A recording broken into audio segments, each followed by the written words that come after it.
O Ministério de Volta aos Princípios é um ministério que tenta ajudar a igreja ajudando seus pastores. Nós compreendemos de Efésios capítulo 4 que Deus concedeu dons para a igreja e dentre esses dons existem os pastores, mestres, aqueles que vão ajudar a conduzir na saúde da igreja. Acreditamos que pastores saudáveis têm habilidade dada por Deus ou têm condições de gerar igrejas saudáveis. A saúde do pastor pode, de fato, abençoar a igreja com saúde. Uma igreja que caminha de acordo com a vontade de Deus. E aí nós estamos encontrando alguns pastores que têm passado e se desenvolvido ao longo dos anos, sido fiéis, pela graça de Deus, ao longo dos anos. O seu Bruce é um deles. Então nós trouxemos ele aqui para nos dar algumas dicas de como a gente pode perseverar. Ele estava me dizendo aqui que ele chegou em 76, é isso? Sim. 76. Nessa época eu ainda não havia nascido e obviamente não nasci de novo. O seu Bruce tem trabalhado aqui no Brasil, plantando igrejas, ensinando e treinando obreiros 45 anos. E aí a gente queria agradecer pela presença dele aqui com a gente e agradecer pelo trabalho dele para o Senhor aqui no Brasil. Né? Nosso prazer. Amém. Não mereço isso não, mas agradeço a Deus. Vamos pensar aqui na primeira pergunta. Pastores saudáveis geram igrejas saudáveis. O senhor concorda com isso? Absolutamente. Primeiramente, eu creio que isto seja verdade, justamente porque, por exemplo, em 1 Timóteo capítulo 3, Tito 1, a questão dessas qualificações ministeriais são porque é da responsabilidade do pastor ser um modelo para o rebanho. Essas qualidades não são meramente para ele, é para ele não somente apresentar a verdade, mas também viver como modelo do rebanho, como diz em 1 Pedro 5. E é o que foi dito também por Paulo para Timóteo, ninguém despreze a tua mocidade, Sim. Pelo contrário.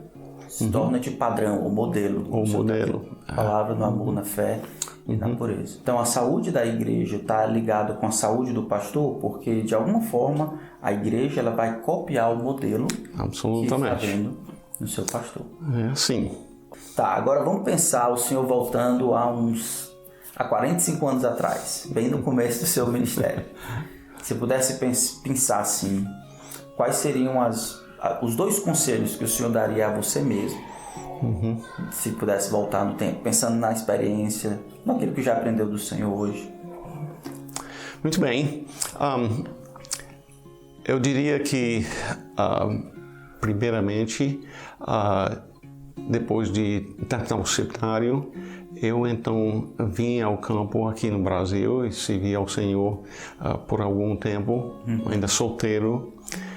Depois Deus me deu o privilégio de casar com a Ediana. E uma das coisas que eu fiz então depois de já foi em 81, então seria 5 anos depois de entrar no ministério. Eu nesse tempo então voltei para fazer o mestrado e isso foi com muito proveito. Eu já tinha um pouco de experiência no ministério. Eu não estava vendo a necessidade disto quando tinha terminado o bacharel, mas depois de uns anos no ministério, aí eu senti a importância disto. E lá, uma das coisas que muito beneficiou o meu ministério através dos anos foi quando o meu professor de missões, que tinha sido missionário na África, ele abriu as Escrituras, mostrou que Jesus tinha enviado os 12 de 2 em 2, mesmo quando tinha acabado de dizer que os obreiros são poucos, ele não diz muito são poucos, então um lá e outro é assim lá. Que faz às vezes, né? Pois bem, de fato, alguns dos missionários da nossa missão, quando eu adotei isto, disseram, mas os obreiros são muito poucos e a gente tem que espalhar. Mas, além disto, os 70 enviados de 2 em 2. O Espírito Santo chamou Paulo e Barnabé, não foi só para espalhar os dois. E isto tem sido um benefício para mim, pessoalmente, mas além disto, uma questão da visão de estar também envolvido em preparar obreiros para fazer o meu trabalho que eu estou fazendo. Multiplicação, você está falando.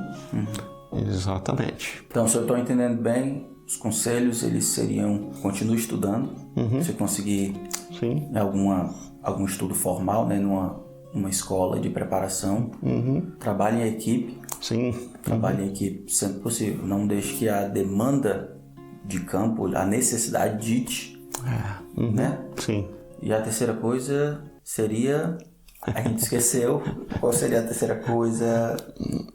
Se você esqueceu, eu sou mais velho que você. Multiplicação, peguei. Ok. Lembrei.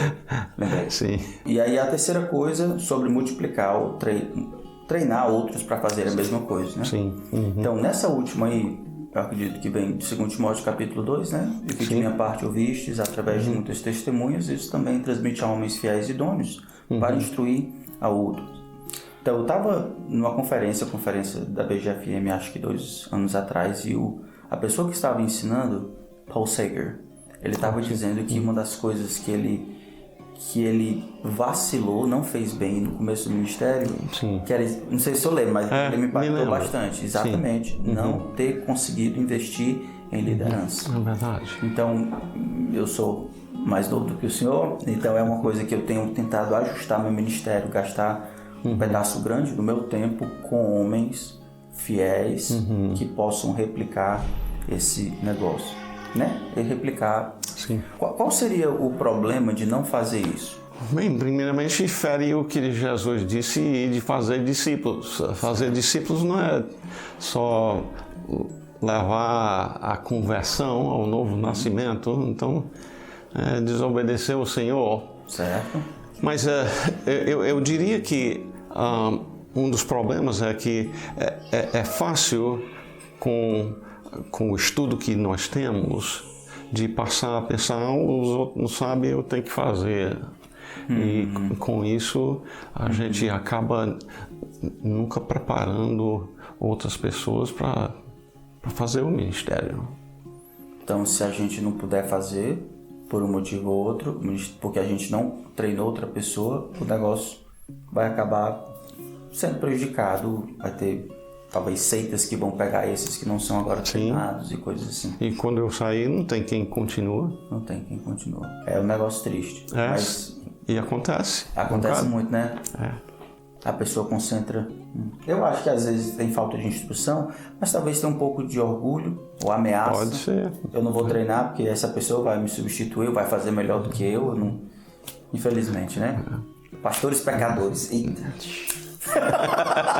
Pastores pecadores.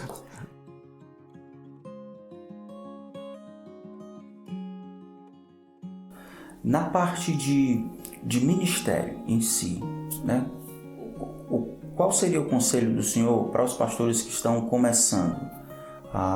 Onde é que eles iriam focar? Por onde eles começariam? Em termos de pregação, em termos de oração, em termos de, talvez, treinamento. Muita pergunta, mas me ajuda.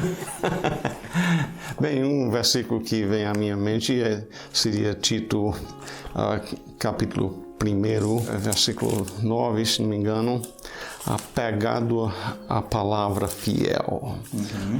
Isso é uma das qualidades ministeriais que precisamos estar pegados à palavra, que é segundo a doutrina, de modo que tenha poder tanto para exortar pelo reto ensino, como também para convencer os que o contradizem.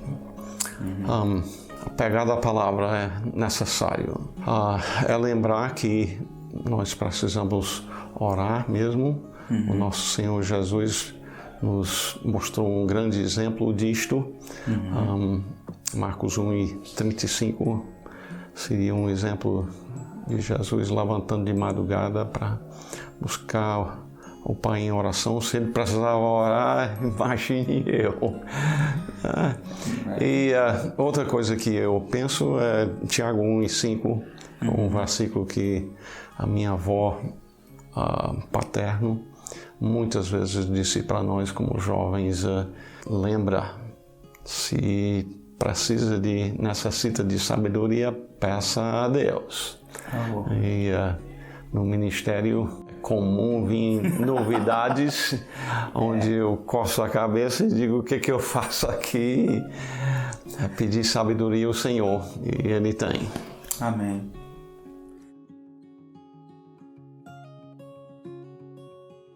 O senhor fala uma coisa que eu espero guardar por muito, que a família, ela não compete com o ministério. Isso é, você pode servir a Deus, pode ser piedoso, e as famílias não são distração. Eu só queria que o senhor falasse só um pouquinho sobre isso, porque na modernidade, filho é coisa ruim. Sim. Filho é bucho, como se diz. Filho é distração, é roubador de sonhos. Despesa. Problema. Então o senhor pode falar com propriedade? Que o senhor terminou de criar 9, não é isso? 10. Terminou de criar 10. Então o senhor pode falar um pouco sobre isso. Mas não é por minha experiência, não. É adquirindo sabedoria do Senhor na sua palavra. Mas é compreender primeiramente que Deus formou desde o primeiro dia a primeira família. Né? Certo. No 6º dia da criação, Deus formou homem e mulher e fez logo o casamento. Mandou que se multiplicassem. Então, a família é importante assim para a sociedade de um modo geral, mas o exemplo, mesmo quanto a pastores, fala do amor que o pastor deve ter para com a sua esposa, né? Fiel a ela, marido de uma só mulher, e fala também da criação dos filhos, que se não sabe governar direito em casa, nem está qualificado para pastorear a igreja, porque é para ser modelo para a igreja de uma coisa em ordem. Então você precisa fazer bem em casa primeiro. Se quiser ser pastor, não é do outro, né? Na outra direção, é dessa aqui para lá. Massa. Deus é um Deus de ordem, e Ele quer que a sua igreja seja também, e nossos lares. Quando o senhor diz que governe bem a própria casa, o que o senhor quer dizer com isso? Significa, o que o senhor quer dizer com isso de maneira prática? Muito bem, governar é ter a liderança. Certo. Em tantos lares, infelizmente, as crianças são quem manda. O que a criança quer, os pais dão, se puder. E muitas vezes se estica demais atrás de dar o que a criança quer, e acaba com uma criança mal criada, que prejudica, não está disciplinada, quando o Senhor disciplina os que ama. Certo. Então, tanto exercer liderança, exercer autoridade, quanto disciplina. E especialmente nós somos responsáveis para ser o líder espiritual em casa, ensinando os filhos a lei do Senhor. Então, amar o Senhor de todo o coração.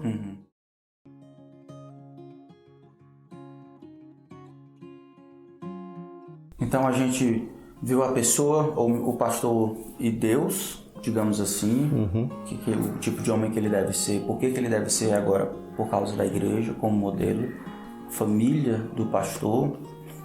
Se a gente for um pouco para fora, o pastor e as amizades, me ajuda aí.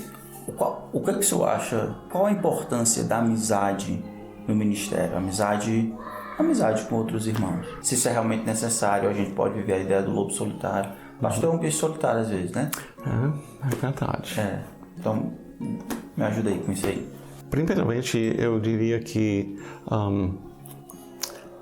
é uma obra grande, é um trabalho grande, o ministério, e facilmente a gente se ocupa demais e não tem tempo para amizades, por exemplo, com outros pastores. Se a gente não cuidar, a gente rejeita um e rejeita outro por diferenças que não são tão grandes, não são tão importantes. Mesmo tendo diferenças, eu não sei de tudo, eu não sou Deus onisciente. Eu preciso aprender com outros. Então a humildade é qualidade muitíssimo importante aí para a gente reconhecer que nós precisamos de amizade com outros pastores também. A gente pode ter esse tipo de amizade com a nossa esposa ou não? Bem, ela deve ser a amiga principal, com certeza. Mas nós precisamos amigos pastores também. A própria questão da equipe pastoral que a gente estava falando já pode muito bem ser isto.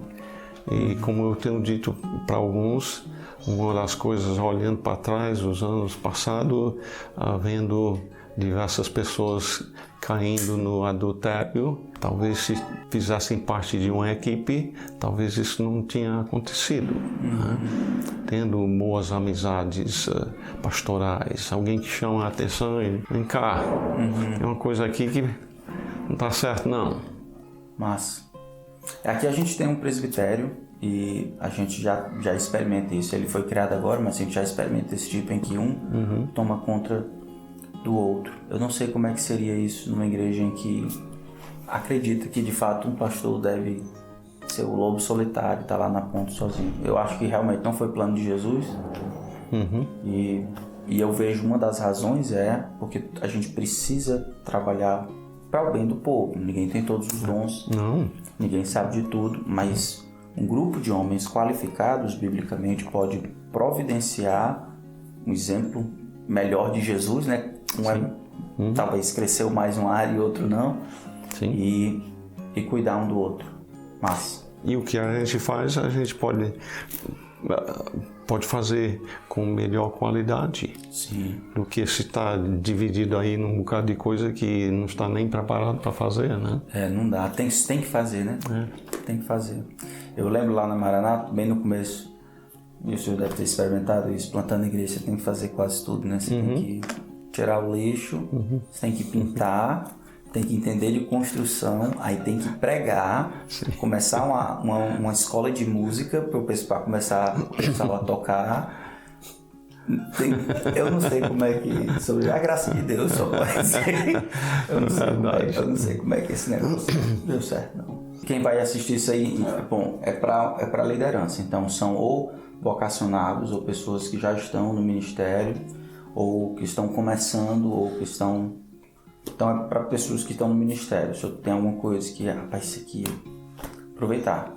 Isso aqui seria muito legal se eles soubessem, se eles lembrassem. Em 2 Coríntios capítulo 3, versículo 5, Paulo diz: não que por nós mesmos sejamos capazes de pensar alguma coisa como se partisse de nós. Pelo contrário, a nossa suficiência vem de Deus. E não somos capazes de nós mesmos. A nossa suficiência em termos de um ministério que envolve levar o Evangelho, que regenera, e a palavra que santifica, nós não somos suficientes para isto. Mas Deus gosta de usar instrumentos fracos para a glória dele. Amém. Amém. Então, eu espero que você tenha aprendido aí as lições, guardado no seu coração, para ajudar o seu ministério. O que nós desejamos é que você seja encontrado pelo Senhor fiel, não da perspectiva do mundo ou da sua própria perspectiva, como o Sr. Bruce falou, mas da perspectiva de Deus, sendo um homem aprovado por Deus, que não tem de se envergonhar, que maneja bem a palavra da verdade. Tá bom? Obrigado, Sr. Bruce. Deus continue lhe abençoando. Um privilégio. Deus abençoe os irmãos que desejam servir ao Senhor, que possa multiplicar os obreiros por meio do seu ministério. Amém. Então Deus abençoe vocês. Até daqui a pouco. Eu vou bater no cisplante, não, é porque tem que bater. Vai bater em quem, né? Vai bater em quem? No cisplante, né? Não, eu já vi o que você faz.